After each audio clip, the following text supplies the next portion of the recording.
નમસ્તે વિદ્યાર્થી મિત્રો, આજે આપણે સ્વાધ્યાયના દાખલા જોશું. પહેલો દાખલો જોઈએ 2.1 5 into 10 raised to minus 8 coulomb અને minus 3 into 10 raised to minus 8 કુલમના બે વિદ્યુતભારો એકબીજાથી 16 સેન્ટીમીટર અંતરે રહેલા છે. આ વિદ્યુતભારોને જોડતી રેખા પરના કયા બિંદુએ કે પછી કયા બિંદુઓએ વિદ્યુત સ્થિતિમાન શૂન્ય છે. અનંત અંતરે આપણે સ્થિતિમાન શૂન્ય લઈ લેવાનું છે, બરાબર છે.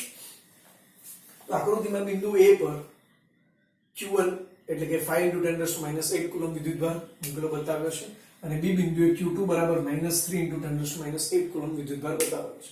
બે વચ્ચેનું અંતર 16 સેન્ટીમીટર અને મીટરમાં લખેલું છે.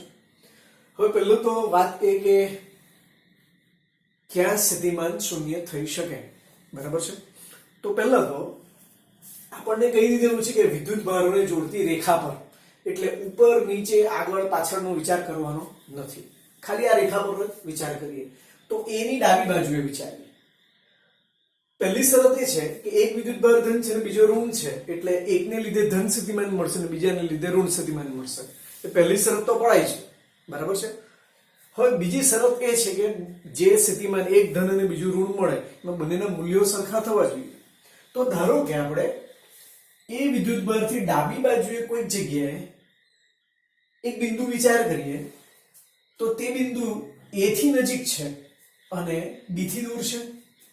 A પાસે વિદ્યુતભાર મોટો છે, વિદ્યુતભાર મોટો એટલે KQ/R પ્રમાણે વિદ્યુતભાર મોટો હોવાથી સ્થિતિમાન મોટું. બીજું, અંતર નાનું હોવાને લીધે પણ સ્થિતિમાન મોટું, રાઈટ. એટલે પરિણામે Q1 ને લીધે A થી ડાબી બાજુ સ્થિતિમાન ખૂબ મોટું મળે, જ્યારે Q2 ને લીધે એનો મૂલ્ય નાનું છે તેમજ અંતર પણ બહુ વધારે છે, એટલે સ્થિતિમાન ખૂબ નાનું મળશે. એટલે એકનું સ્થિતિમાન ધન અને બીજાનું ઋણ તો મળે પણ તેના મૂલ્યો સરખા થશે નહીં, બરાબર છે. એટલે તે શક્યતાને આપણે નકારી કાઢીએ છીએ. તો શું હવે A અને B ને જોડતી રેખાની વચ્ચેનો જે વિસ્તાર છે ત્યાં કોઈ બિંદુએ સ્થિતિમાન શૂન્ય થઈ શકે? તો જરૂરથી થાય. શું કામ? તો આપણે શું લેશું, બિંદુ A થી થોડું દૂર અને બિંદુ B થી થોડું નજીક એવું કોઈ એક બિંદુ P વિચારીએ, જે બિંદુ A થી x મીટર જેટલા અંતરે છે, બરાબર છે. તો વિદ્યુતભાર મોટો એટલે સ્થિતિમાન અહીંયા વધે, પણ અંતર કેવું છે? વધારે છે, એટલે સ્થિતિમાન તે પ્રમાણે ઘટશે. અહીંયા શું છે? અંતર ઓછું એટલે સ્થિતિમાન વધે અને મૂલ્ય ઓછું છે એટલે સ્થિતિમાન ઓછું થશે. એટલે આ જે ગુણોત્તર છે Q અને R નો, એ આપણને એવો મળવો જોઈએ કે જેથી બંનેનું સ્થિતિમાનના મૂલ્યો કેવા થઈ જાય? સરખા થઈ જાય, બરાબર છે. તો બિંદુ P પાસેનું પરિણામી સ્થિતિમાન એને હું VP કહું. તો VP is equal to Q1 ને લીધે સ્થિતિમાન એને આપણે V1 કહીએ અને Q2 ને લીધે સ્થિતિમાન એને આપણે V2 કહીએ, અને એનો જવાબ શું હોવો જોઈએ? 0. એટલે 0 is equal to તો 1/4πε0 Q1 by અંતર છે x, બરાબર છે, પ્લસ 1/4πε0 Q2 by, તો આને આપણે r કીધું છે તો આ અંતર થઈ જશે r minus x થઈ જશે, બરાબર છે. એટલે અહીંયા લખી દઉં r minus x, બરાબર છે, ઇઝ ઇક્વલ ટુ 0 છે. કિંમતો મૂકતા જઈએ. આની વેલ્યુ છે 9 into 10 raised to 9. Q1 is 5 into 10 raised to minus 8 ના છેદમાં x is x ની વેલ્યુ શોધવાની છે, એટલે x પ્લસ Q2 કેવો છે? નેગેટિવ છે, એટલે અહીંયા નિશાની આપણે માઈનસ કરી દઈએ. Minus 9 into 10 raised to 9 Q2 is નિશાની ધમકી દીધેલી છે 3 into 10 raised to minus 8 ના છેદમાં r minus x. r ની વેલ્યુ આપણી પાસે છે 0.16 minus x, બરાબર છે. હવે એક પદને આ બાજુ લઈ આવીએ એટલે શું થશે? 9 into 10 raised to 9 into 5 into 10 raised to minus 8 ના છેદમાં x is equal to 9 into 10 raised to 9 into 3 into 10 raised to minus 8 upon 0.16 minus x, બરાબર છે. 10 raised to minus 9 into 10 raised to 9 આપણે કેન્સલ કરીએ, બીજું 10 raised to 8 પણ cancel કરીએ, બરાબર છે. બાકી જે વધ્યું તેને આપણે લખશું. તો શું થશે? 5/x is equal to અહીંયા શોધ્યું તો 3/0.16 minus 8 બરાબર છે. આગળ સમજીએ. ક્રોસ પ્રોડક્ટ લઈએ એટલે 5 ગુણ્યા અથવા તો એક સ્ટેપ લખીએ એટલે 5 into 0.16 minus x is equal to 3x. એટલે શું થશે તો 16 એટલે 0.8 અને 5x is equal to 3x એટલે કે આ બાજુ જશે એટલે 8x is equal to 0.8 એટલે x is equal to 0.1 metre. બરાબર છે. તો આ પહેલું એવું એક બિંદુ છે કે જ્યાં આપણને સ્થિતિમાન શું મળે છે શૂન્ય મળે છે. શું કહેવાનું q1 થી કેટલા અંતરે 0.1 મીટર અંતરે અથવા તો q2 થી આ બાજુ કેટલા અંતરે તો 0.06 મીટર અંતરે. બરાબર. હવે એક બીજા બિંદુનો આપણે વિચાર કરીએ. હવે જો a થી a અને b ને જોડતી રેખા પર જમણી બાજુ b થી જમણી બાજુએ કોઈ બિંદુ વિચારું છું p' બરાબર છે. તો p' પાસે સ્થિતિમાન શૂન્ય થઈ શકે કારણ કે તે q2 થી નજીક છે અને q1 થી કેવો છે દૂર છે. ધારો કે તે અંતરને આપણે a થી માપીએ અને એ અંતરને હું કહી દઉં છું x'. કોનું બિંદુ p' નું a થી અંતર કેટલું છે x'. તો q2 થી જે અંતર છે બરાબર એ કેટલું થશે તો x' આ અંતર આપણે વિચારેલું છે x'. આ કેટલું છે r છે. તો અંતર કેટલું લખવાનું x' minus r આ રીતે લખી દઉં બરાબર છે. તો ફરીથી કિસ્સો બીજો લઈએ જેમાં બિંદુ p' પાસે પરિણામી સ્થિતિમાન vp' is equal to again v1 plus v2. 0 is equal to k અથવા તો 1/4π0 q1 ના છેદમાં અંતર લખવું છે તો x' plus 1/4π0 q2 ના છેદમાં x' minus r બરાબર છે. ગણતરી થોડીક ટૂંકાવીએ તો કિંમત આપણે લખતા જઈએ તો 0 is equal to આને હું 9 into 10⁻⁹ q1 કેટલું છે તો q1 છે 5 into 10⁻⁻8 ના છેદમાં x' શોધવાનું છે minus 9 into 10⁻⁹ q2 શું છે માઈનસ આપણે કરી દીધેલું છે એટલે q2 ની કિંમત મૂકે 3 into 10⁻8 3 into 10⁻⁻8 ના છેદમાં x'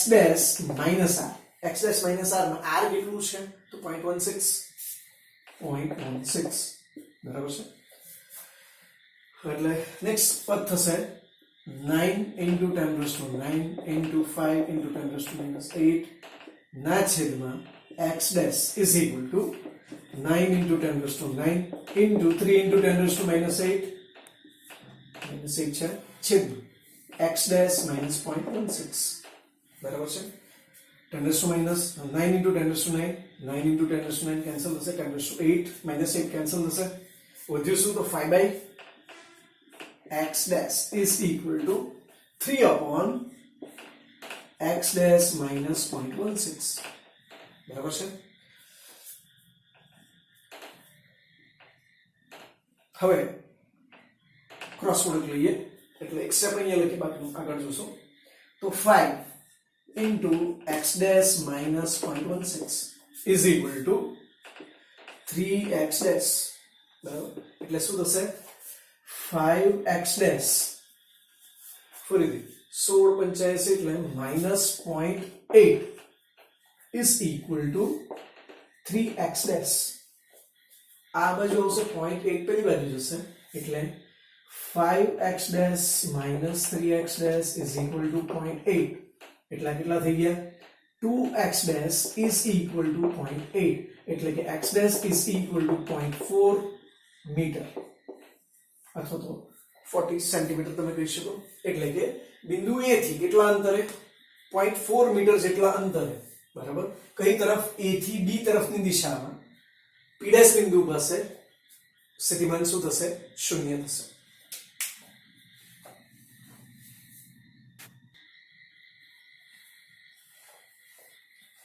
હવે આપણે ઉદાહરણ સ્વાધ્યાયનો 2.2 દાખલો જોઈએ. 10 સેન્ટીમીટર બાજુવાળા નિયમિત ષટકોણના દરેક શિરોબિંદુ પર 5 માઇક્રોકુલમ વિદ્યુતભાર છે. ષટકોણના કેન્દ્ર પર સ્થિતિમાન ગણવાનું છે. તો આકૃતિમાં એક નિયમિત ષટકોણ બતાવ્યો છે. હવે નિયમિત ષટકોણ એટલે તેની બધી બાજુનું માપ કેવું હશે? સરખું હશે. એટલે કે AB = BC = CD = DE બરાબર EF = FA બરાબર 10 સેન્ટીમીટર છે. બરાબર છે. હવે કેન્દ્રથી શિરોબિંદુ સુધીના અંતર મેં આ બતાવી દીધા છે. બરાબર. હવે આપણને ખબર છે કે નિયમિત ષટકોણ છે તો અહીંયા ખૂણો કેટલો બનવો જોઈએ? 60 ડિગ્રી થવો જોઈએ. આકૃતિની સમમિતિ પરથી જોઈ શકાય કે આ જે બધા ત્રિકોણ જે રચાય છે, જેવું કે AOB કે પછી BOC, એ બધા સમબાજુ ત્રિકોણ છે. બરાબર છે. જો સમબાજુ ત્રિકોણ હોય તો જો આ 10 સેન્ટીમીટર હોય તો આ પણ કેવું હોવું જોઈએ? 10 સેન્ટીમીટર. આ પણ 10 સેન્ટીમીટર હોવું જોઈએ. એટલે કે આકૃતિ પરથી પહેલા આપણે એવું લખી શકીએ કે OA = OB = OC = OD OE OF R અને તે બરાબર છે 10 સેન્ટીમીટર, અથવા તો R બરાબર 10 × 10⁻² અથવા તો 10⁻⁻1 મીટર આવું લખી શકીએ. દરેક શિરોબિંદુથી, દરેક વિદ્યુતભારથી કેન્દ્ર સુધીનું જે અંતર છે, બરાબર, એ આ લખી દીધું. હવે દરેક શિરોબિંદુ પર જે વિદ્યુતભાર છે એનું મૂલ્ય Q બરાબર 5 માઇક્રોકુલમ અથવા તો 5 × 10⁻6 કુલમ છે. બરાબર છે. કોઈ એક વિદ્યુતભારને લીધે બિંદુ O પાસે જો સ્થિતિમાન શોધીએ તો એ લખાય KQ/R. બરાબર છે. બધા વિદ્યુતભારો ધન છે. દરેકના O થી અંતર જે છે એ R જેટલા સમાન છે. એટલે કે બિંદુ O પાસે સ્થિતિમાન બરાબર હું કહીશ VA + VB + VC + VD + VE + VF. પણ VA VB VC VD VE VF એ બધા કેવા છે? સરખા છે. એટલે કે VO = 1 2 3 4 5 6 1 2 3 4 5 6 એટલે 6 ટાઈમ્સ શું લખીશ? 1/4πε0 Q/R. એટલે કે 6 × 9 × 10⁹ Q છે 5 × 10⁻6 ના છેદમાં R. R એટલે કેટલું છે? તો 10⁻1 10⁻1. હવે તમે જુઓ 6 × 5 = 30 અને 9 × 27 એટલે હું અહીંયા 270 લખી દઉં. 6 × 5 = 30 ને 9 ગુણ્યા કરીએ એટલે 270 તો થઈ જશે. ઇન્ટુ 10⁻1 ઉપર જાય એટલે 10 અને સાથે 10 થઈ જશે એટલે વધશે કેટલું? 10⁴. બરાબર છે. અથવા તો બે પ્લેસ ખસેડી દઈએ તો જવાબ આવશે 2.7 × 10⁶ વોલ્ટ. O પાસેનું પરિણામી સ્થિતિમાન થશે. બરાબર છે. બીજો દાખલો જોઈએ. 2.3 બે વિદ્યુતભારો 2 માઇક્રોકુલમ અને -2 માઇક્રોકુલમ એકબીજાથી 6 સેન્ટીમીટર દૂર છે. 6 સેન્ટીમીટર દૂર આવેલા બિંદુઓ A અને B પર મૂકેલા છે. તંત્રના કોઈ સમસ્થિતિમાન પૃષ્ઠની ઓળખ કરવાની છે. આ સપાટી પર દરેક બિંદુએ વિદ્યુત ક્ષેત્રની દિશા કઈ હશે તે આપણે કહેવાનું છે. એકદમ સિમ્પલ દાખલો છે. તો આકૃતિમાં બિંદુ A અને B પર એક ધન વિદ્યુતભાર જેનું મૂલ્ય 2 માઇક્રોકુલમ અને એક ઋણ વિદ્યુતભાર જેનું મૂલ્ય -2 માઇક્રોકુલમ બતાવ્યું છે. હવે મધ્યબિંદુ એક બતાવ્યું છે અને મધ્યબિંદુમાંથી પસાર થતી એક રેખા બતાવી છે જેને આપણે વિષુવ રેખા કહીએ છીએ. બરાબર. અને તેમાંથી પસાર થતું એક સમતલ, બરાબર, એ કંઈક બતાવ્યું છે. હવે ધારો કે બિંદુ A થી આ જે અંતર છે O નું એ R છે. તો આ બાજુ પણ R હશે કારણ કે આ મધ્યબિંદુ છે. તો બિંદુ O પાસે સ્થિતિમાન જો શોધું VO તો શું લખાશે? KQ/R. પછી ઋણ વિદ્યુતભારનું સ્થિતિમાન ઋણ એટલે -KQ/R બરાબર 0. હવે એક બીજું બિંદુ લો અહીંયા P. ધારો કે A થી P સુધીનું અંતર એને હું R' લઉં તો B થી P સુધીનું અંતર પણ કેટલું હોવું જોઈએ? R' જ હોવું જોઈએ. બરાબર છે. તો પછી ફરી પાછું બિંદુ O પાસે સ્થિતિમાન શોધું તો k q over r dash minus k q over r dash is equal to 0. એ જ રીતે જો હું બિંદુ ક્યુ લઉં કે પછી આ સમતલ પર કોઈ પણ જગ્યાએ, અત્યારે આ લાઈન પર લીધેલા છે એટલે એના પર જ હોય તેવું જરૂરી નથી, કોઈ પણ જગ્યાએ તમે આમ વિચારો કે હું અહીંયા ઉપર અંતર લઉં તો પણ a અને b થી અંતર સરખા, અહીંયા લઉં તો પણ a થી અને b થી તેના અંતર કેવા થશે? સરખા થશે. વિદ્યુતભારના મૂલ્યો તો સરખા જ છે અને નિશાની અલગ અલગ છે એટલે સ્થિતિમાન ત્યાં શું થશે? શૂન્ય થશે. એટલે કે બિંદુ p q r s t એટલે કે સમતલ પરના દરેક બિંદુ પાસે સ્થિતિમાન સમાન છે. અહીંયા ભલે ને દરેક માટે મૂલ્ય કેટલું આવે છે? 0 આવે છે. બરાબર છે? 0 આવે છે એટલે સમસ્થિતિમાન નથી, પણ દરેક બિંદુએ સરખું આવે છે એટલે અત્યારે આ જે પૃષ્ઠ દેખાય છે એને આપણે સમસ્થિતિમાન પૃષ્ઠ કહેશું.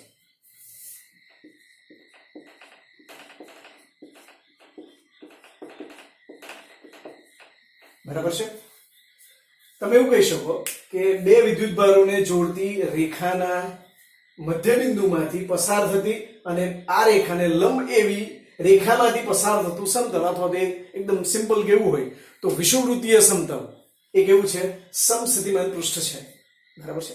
હવે આ સપાટી પરના દરેક બિંદુએ વિદ્યુત ક્ષેત્ર કઈ દિશામાં હશે? તો બરાબર જો બિંદુ A પર રહેલો પ્લસ q વિદ્યુતભાર, એને લીધે P બિંદુ પાસે ક્ષેત્રની દિશામાં આવશે, એને હું E પ્લસ કહી દઉં.